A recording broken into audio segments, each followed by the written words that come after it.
Electrolysis. Electrolysis का second portion बेटा, पहले में आपने देखा कि भाई करंट तोड़ रहा था आयंस में। अब हम बात करेंगे तोड़ने के बाद वो कितना अमाउंट रिलीज कराएगा, कितना अमाउंट डिपॉजिट कराएगा। कहने का मतलब ये है कि भाई आपने क्या किया, आपने एक डीसी सोर्स ऑफ बैटरी ली, डीसी सोर्स ऑफ बैटरी लेके आपने करंट पास आउट कराया, करंट पास आउट करा के आपने क्या किया भाई, चीज़ों को तोड़ दिया। आपने देखा पॉजिटिव वाले जो थे वो नेगेटिव के ऊपर जाके, जो रेड वाले आपको एरो दिख रहे होंगे, ये क्या थे आपके पास, सारे पॉजिटिव कैटायंस थे जो नेगेटिव के ऊपर जाके अटैच हो गए, और जो नेगेटिव वाले थे वो पॉजिटिव टर्मिनल जो यहाँ पे क्या था बेटा आपके पास एनोड, नेगेटिव कौन था बेटा आपके पास कैथोड। तो भाई नेगेटिव के ऊपर क्या हुआ आपके पास, सॉरी नेगेटिव के ऊपर पॉजिटिव वाले अटैच और पॉजिटिव के ऊपर नेगेटिव वाले कितने, मतलब भाई कितने मोल अटैच हुए, क्योंकि केमिस्ट्री में मेजरिंग यूनिट क्या है, मोल ही है। या फिर भाई चलो अपनी लोकल मेजरिंग यूनिट की बात कर लेते हैं, कितने ग्राम डिपॉजिट हुए। हमें तो नहीं पता कितना मास डिपॉजिट हुआ है या कितने मोल्स डिपॉजिट हुए हैं, ये क्वांटिटी के बारे में आपको पता होना जरूरी था, क्योंकि उसी की बेसिस पर आप बहुत सारी चीज़ें कराते हो। जैसे आपने देखा होगा कोरोसन, इस चैप्टर में भी आएगा, उसको प्रिवेंट करने का सबसे सिंपल तरीका क्या होता है कि भाई किसी मेटल के ऊपर किसी दूसरे मेटल की कोटिंग कर देते हैं, सेक्रीफाइसल कोटिंग भी जिसको बोलते हैं, या गैल्वेनाइजेशन भी बोला जाता है, ठीक है। तो उसमें दूसरे मेटल की परत चढ़ाते हैं ना, आपने सुना होगा ज्वेलरी के ऊपर सोने का पानी चढ़ा रखा है, वो भी क्या था आपके पास, इलेक्ट्रोलिसिस ही तो है। एक मेटल को दूसरे मेटल के ऊपर क्या कर देते हैं, डिपॉजिट ही कर देते हैं। कितना करना है, उसके लिए कितना करंट देना पड़ेगा, कितने टाइम के लिए देना पड़ेगा, ये सारी चीज़ें आपके लिए पता होनी बहुत ज़रूरी है। कैसे, मान लो भाई आपको सिल्वर के ऊपर, सिल्वर की ज्वेलरी को ऊपर आपको आप गोल्ड का जो कोटिंग करनी है, आपको कोटिंग करनी थी भाई 1 mm की, आपने कोटिंग कर दी 3 mm की। क्यों? क्योंकि आपको तो नॉलेज ही नहीं थी। जो काम आपको 10 मिनट तक करंट पास कराना था वो आपने 30 मिनट तक पास करा दिया, 3 गुना ज़्यादा कोटिंग हो जाएगी, तो आपकी तो कंपनी बनने से पहले ख़त्म हो जाएगी। तो भाई ऐसी छोटी छोटी चीज़ों की जानकारी होना बहुत ज़रूरी था, और इनको बताने के लिए आपके पास कौन आया, फैराडेज लॉ।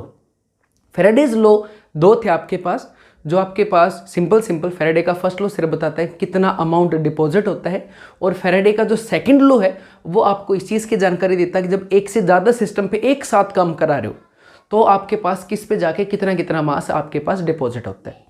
तो आप मास डिपोजिशन की बात करो या मास लिबरेशन की बात करो, इन सबको समझाने के लिए आपके पास फैराडेज के 2 लॉ आए। सबसे पहले आपके पास कौन आया, फैराडेज फर्स्ट लॉ। फैराडेज के फर्स्ट लॉ ने क्या कहा, द अमाउंट या mass of a substance deposited at an electrode, किसी भी इलेक्ट्रोड पे पॉजिटिव या negative, is directly proportional to the quantity of the current passed. Current बोलो या चार्ज, बात एक ही है। तो amount of a substance deposited at an electrode is directly proportional to the quantity of current passed। इसी को सीधा सीधा कर लिया भाई, m डायरेक्टली प्रोपोर्शनल टू क्या हो गया आपके पास, क्यू, करंट या चार्ज एक ही बात है। तो m क्या बन गया आपके पास, प्रोपोर्शनलिटी को हटाया तो एक प्रोपोर्शनलिटी कांस्टेंट आ गया z, तो m हो गया आपके पास z इंटू क्यू।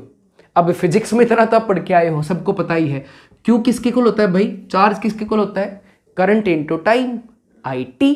उठा के भाई इसको यहाँ पे पुट कर दिया तो आपके पास m क्या बन गया, ZI इंटू टी, ZIT। ठीक है जी। तो मास डिपोजिटेड या mass liberated at a particular electrode mathematically becomes equals to the ZI into T, where I आपके पास करंट है, T आपके पास टाइम है, और Z आपके पास एक कांस्टेंट प्रोपोर्शनलिटी का है जिसका नाम होगा यहाँ पे इलेक्ट्रोकेमिकल इक्विवेलेंट।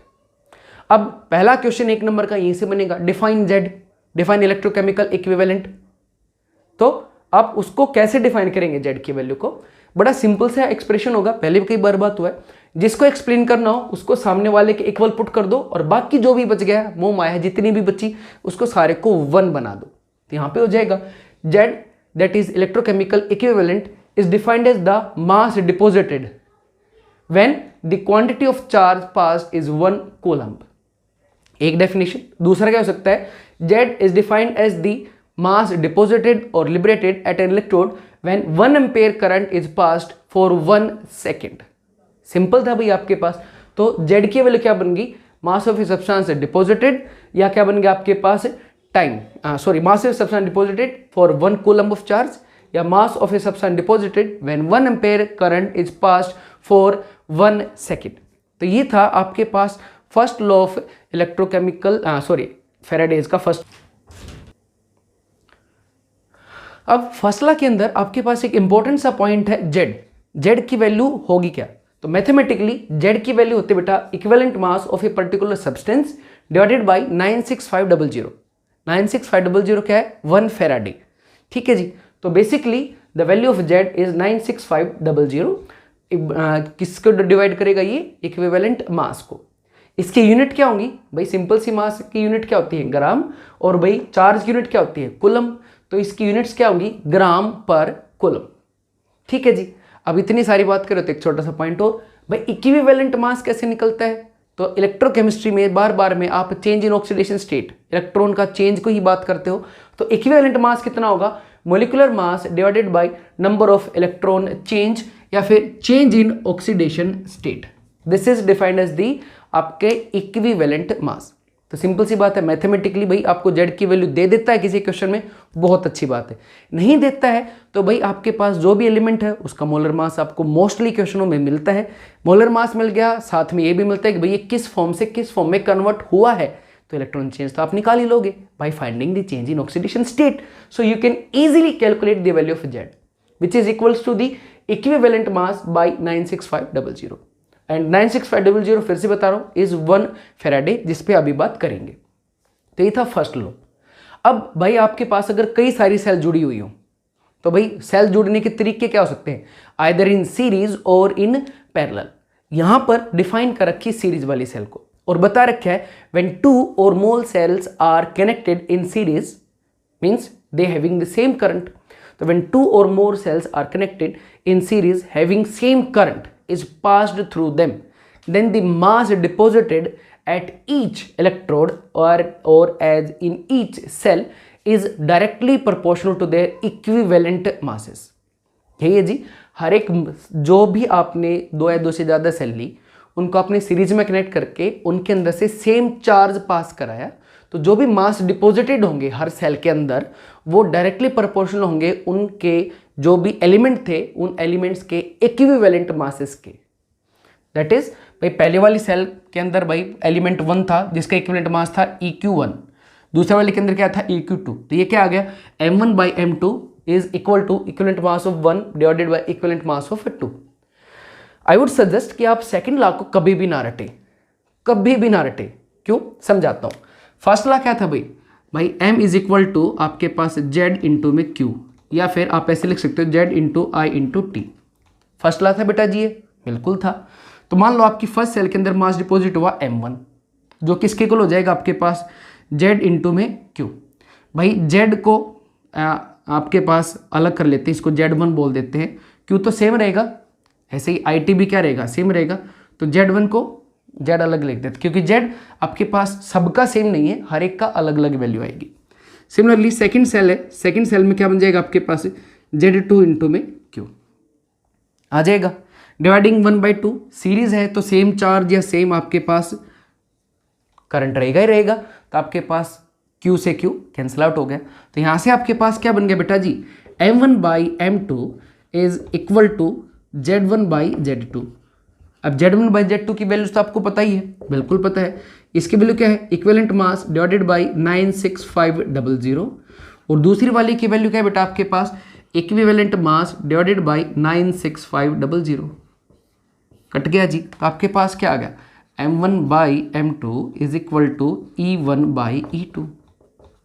देखना बेटा वही तो था, चेक करो आपका वही था, वही चीज़ की है आपने। तो भाई सेम बात है, अगर आपने करंट पास करा दिया है तो 2 सीरीज में कनेक्टेड जो सेल्स है या 2 से ज़्यादा 2 सीरीज में कनेक्टेड सेल्स हैं उनके मास डिपॉजिट एक दूसरे के प्रोपोर्शनल रहेंगे और वो प्रोपोर्शनलिटी इक्विवेलेंट मासेस पे डिपेंडेंट होगी। ये था आपके पास second law of electrolysis theoretically.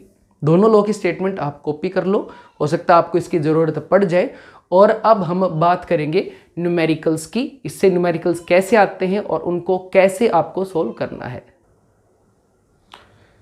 Numericals में जैसे आपके पास भी 4 न्यूमेरिकल्स बोर्ड के ऊपर फेराडेज लॉ के, जिसमें आपसे पूछ रखा है calculate the number of Faraday's required, भाई कितने फेराडेज की रिक्वायरमेंट है टू कैरी आउट, ऑब्वियस बात है, ऑक्सीडेशन और रिडक्शन। वो क्वेश्चन में बता रखा होगा, उससे आप पे कोई फर्क नहीं पड़ेगा ऑक्सीडेशन में है रिडक्शन में।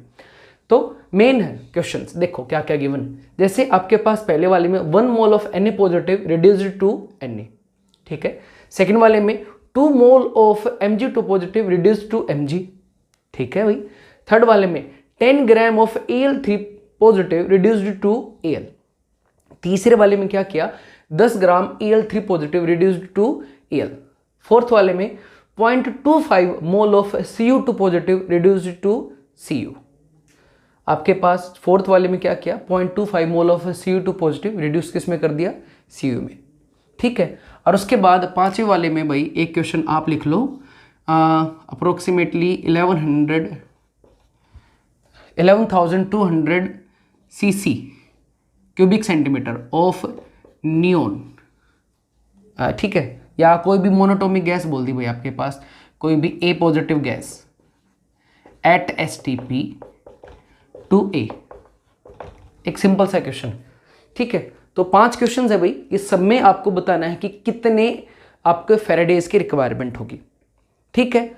कंसेप्ट शुरू करने से पहले आपको थोड़ी बहुत इंफॉर्मेशन होनी जरूर चाहिए। जैसे आपके पास एक इलेक्ट्रॉन का चार्ज कितना होता है भाई, 1.602 इंटू 10⁻19 कूलम्ब। तो एक मोल इलेक्ट्रॉन का चार्ज कितना होगा, तो भाई एक इलेक्ट्रॉन का charge multiplied by total number of भाई आपके पास जितने भी स्पीसीज हैं, तो एक मोल में कितने होते हैं 6.02 इंटू 10⁻23, दोनों को मल्टीप्लाई करो तो अप्रोक्सीमेट कितना आएगा 96487, जिसको हम हमेशा अप्रोक्सीमेशन में कितने यूज करते हैं 96500, 96,500। तो एक मोल इलेक्ट्रॉन या एक फेराडे आर सेम थिंग, जिसकी वैल्यू मैथमेटिकली कितनी होगी 96500 कूलम। तो ये चीज बता रखी है, जिसको अपने दिमाग के अंदर प्लीज बैठा लो कि आपके पास 1 फेराडे का मतलब होता है charge of 1 mole of electron.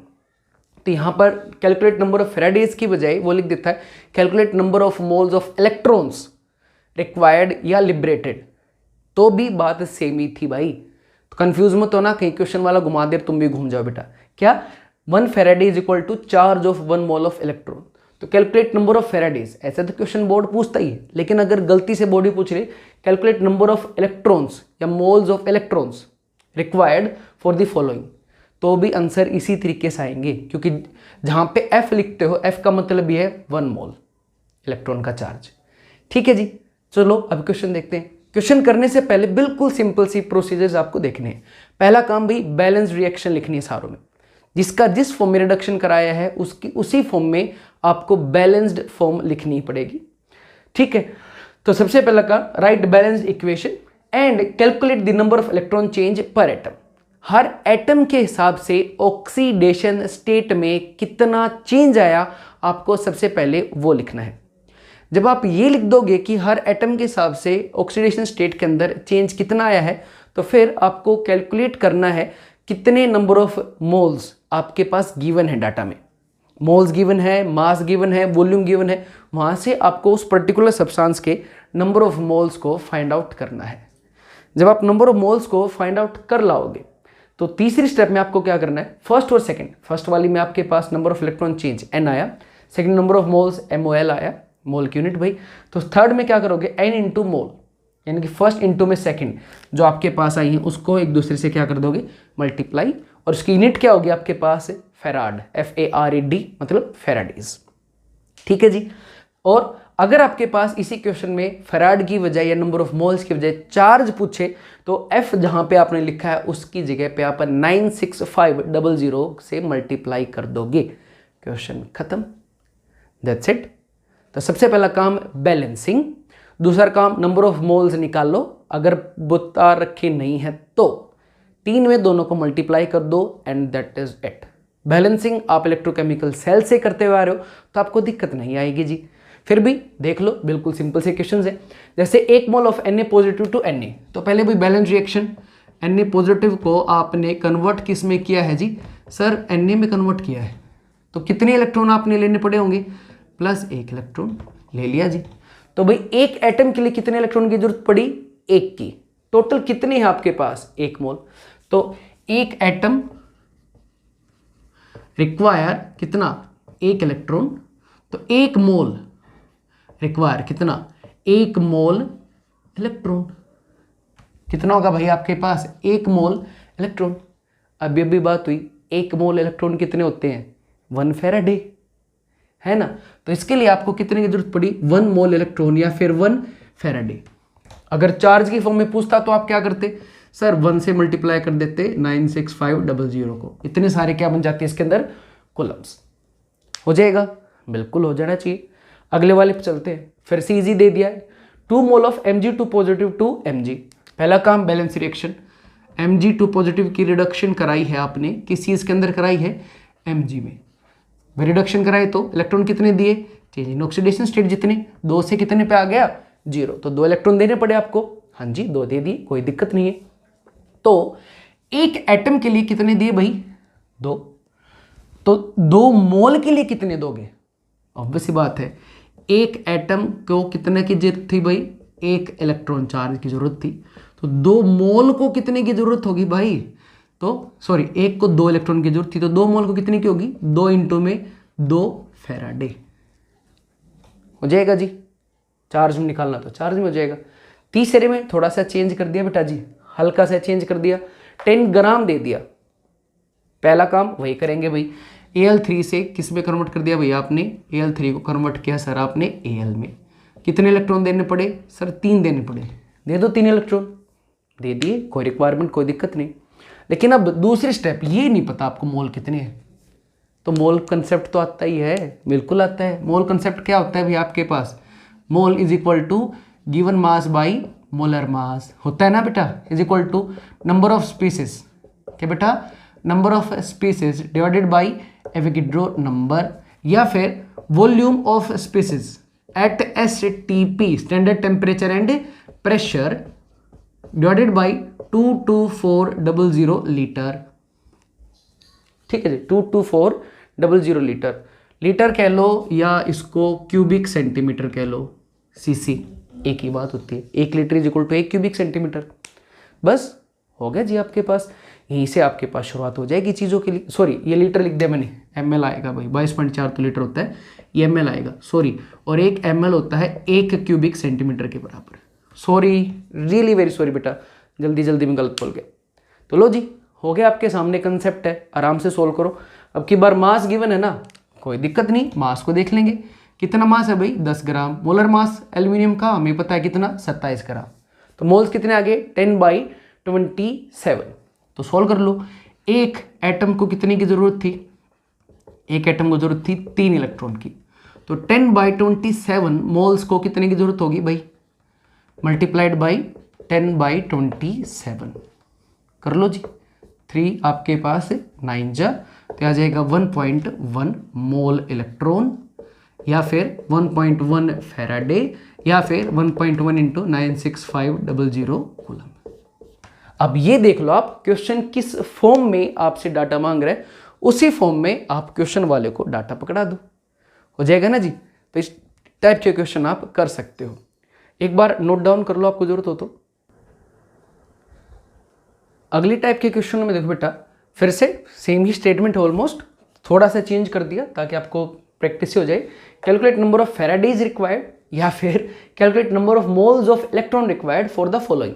4 question है और 8 क्वेश्चन, प्लीज आप स्क्रीनशॉट ले लीजिए, ये आपको खुद ट्राई करने हैं। जो पिछले आपने क्वेश्चन किए हैं या जो यहाँ पर अभी आएंगे इनसे बिल्कुल मिलते जुलते हैं। तो 8 क्वेश्चन आप खुद ट्राई करो, जो भी डाउट है आप क्लास में कल परसों पूछ लेना, ठीक है। और ये 4 क्वेश्चंस अभी आप फटाफट से देख लो, आसान है बिल्कुल, एक कर लो, दूसरा तो फिर अपने आप हो ही जाएगा। जैसे current of 1 ampere passed for 100 seconds, 1.5 ampere current pass किया फॉर 100 सेकेंड, तो पता तो चले टोटल आपके पास चार्ज कितना आया।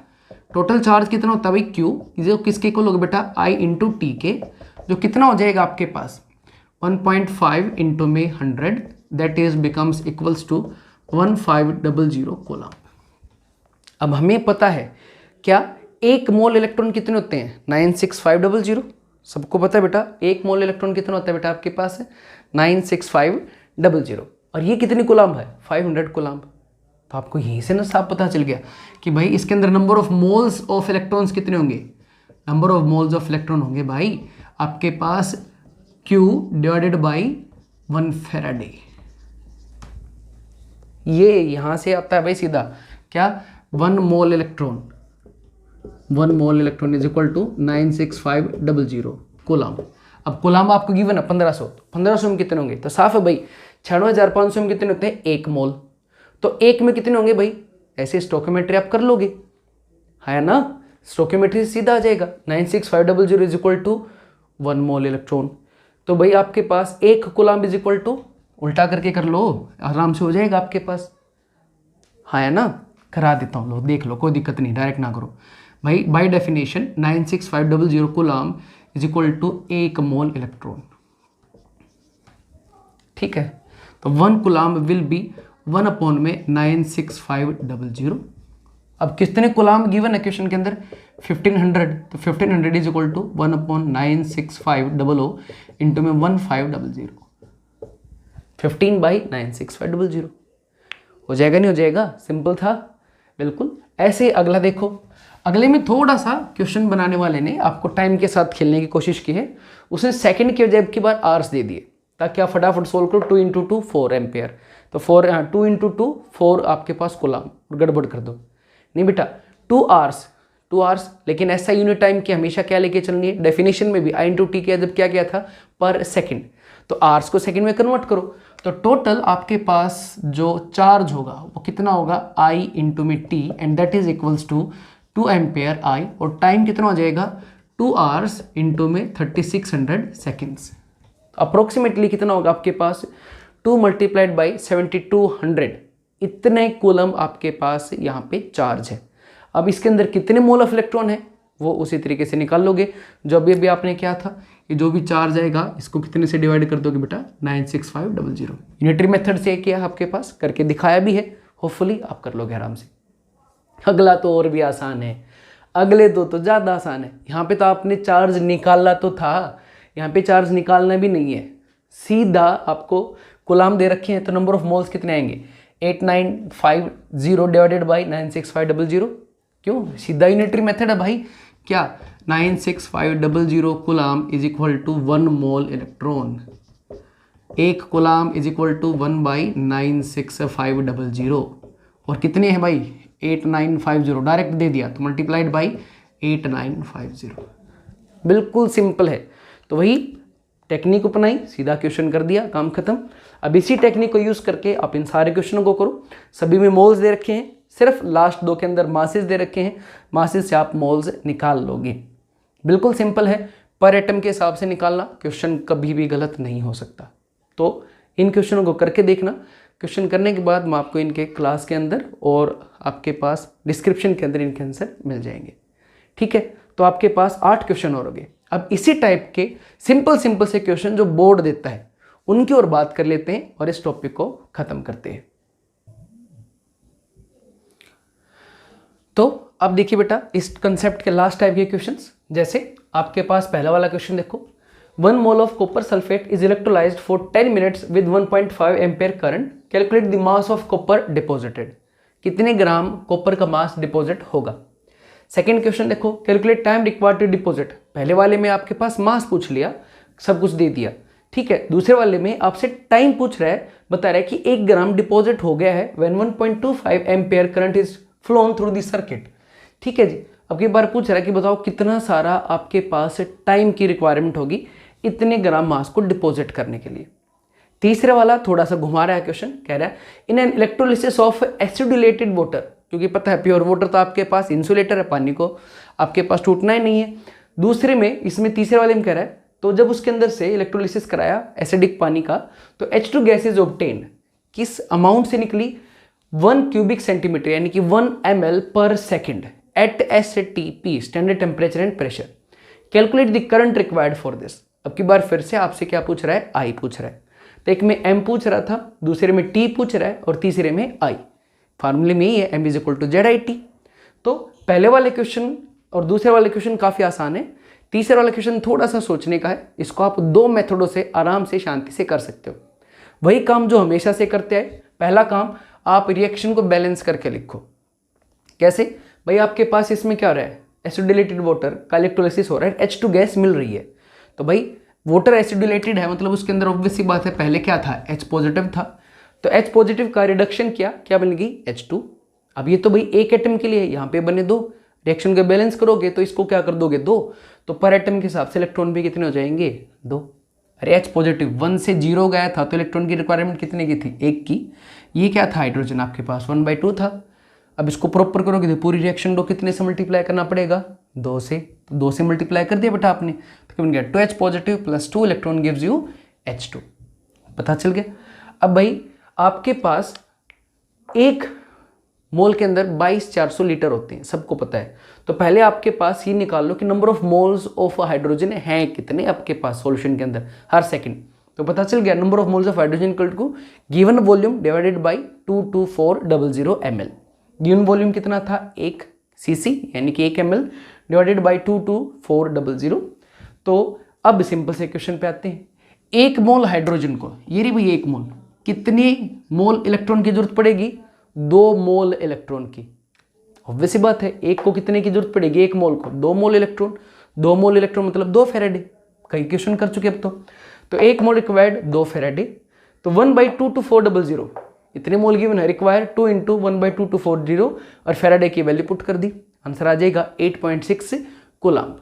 लेकिन निकालना तो करंट था I, तो वो तो आता ही है, Q क्या था I × T, Q = I × T। अब I की वैल्यू निकालनी है, T की वैल्यू क्वेश्चन के गिवन है पर सेकंड, तो 1 सेकंड आ गई, तो I की वैल्यू क्या आ जाएगी, वही आ जाएगी जो Q की वैल्यू आई है। तो यह है एक मेथड नंबर 1। जैसे क्वेश्चन आपने सारे किए हैं वहाँ से पहले आपने चार्ज निकाल लिया कितना है, तो भाई पहले कूलम्स निकाले, कूलम्स निकालने के लिए वही बैलेंस इक्वेशन से आपने पहले आपने फेराडेज निकाल लिए और काम खत्म कर दिया। दूसरा मेथड भाई M = ZI × में T। तो इसके अंदर सबसे पहले आपको चाहिए मास कहाँ से आएगा, मोल कंसेप्ट से। मोल कंसेप्ट में आपको पता ही है number of moles = given mass by molar mass = volume by 22400 at STP standard temperature and pressure.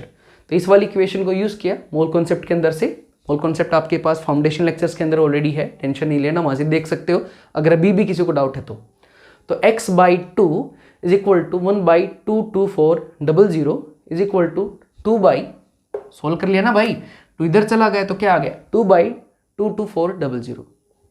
अरे x/2 गिवन मास हमें नहीं पता, मोलर मास हाइड्रोजन का 2 ग्राम = वॉल्यूम 1 ml RSTP पे 22,400। सोल्व कर लो तो आपके पास कितना मास आ गया डिपॉजिटेड हर सेकंड के अंदर 22400। दूसरा Z तो निकाल देंगे, Z तो हमें पता है, Z की वैल्यू क्या आती है इक्विवेलेंट मास बाई 96500। अब इक्विवेलेंट मास क्या होता है सबको पता है, इक्विवेलेंट मास क्या है बेटा molar mass divided by number of electron change या फिर change in oxidation state. Oxidation state change कितना था अभी चेक किया था आपने, यहाँ पे बैलेंसिंग के अंदर 2 का चेंज था। तो भाई आपने क्या किया equivalent mass 2 gram molar mass 2 gram divided by change in equi state 2 से 2 डिवाइड किया कितना आ गया 1 डिवाइडेड बाई 96500।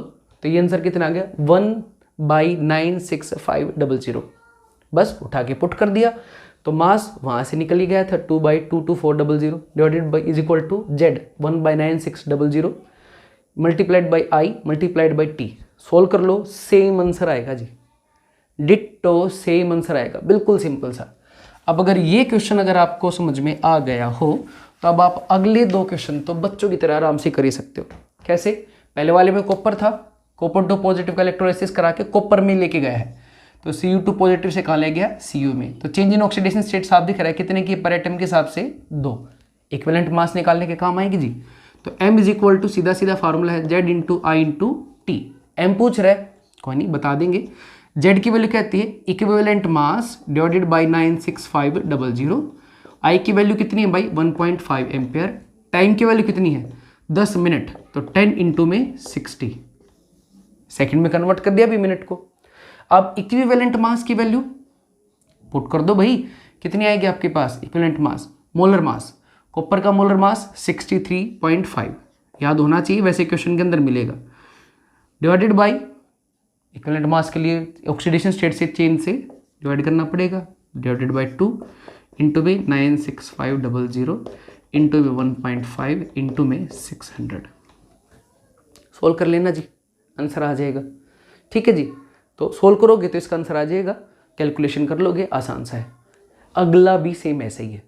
अगले में अब की बार क्या पूछ लिया, टाइम पूछ लिया, तो वही m is equal to Z I T, Z की वैल्यू यानी कि इक्विवेलेंट मास की वैल्यू पुट करनी है बस, उसके अलावा कुछ बचता ही नहीं है। तो एक क्वेश्चन आप ट्राई करके देख लेना। इसके बाकी क्वेश्चंस आपको in the form of assignment class में दे दिए जाएंगे, पर ये बेसिक्स है, सिंपल से क्वेश्चन है, होपफुली आपसे हो जाएंगे। बोर्ड में आ गए थे, फ्री के मार्क्स है। Thank you.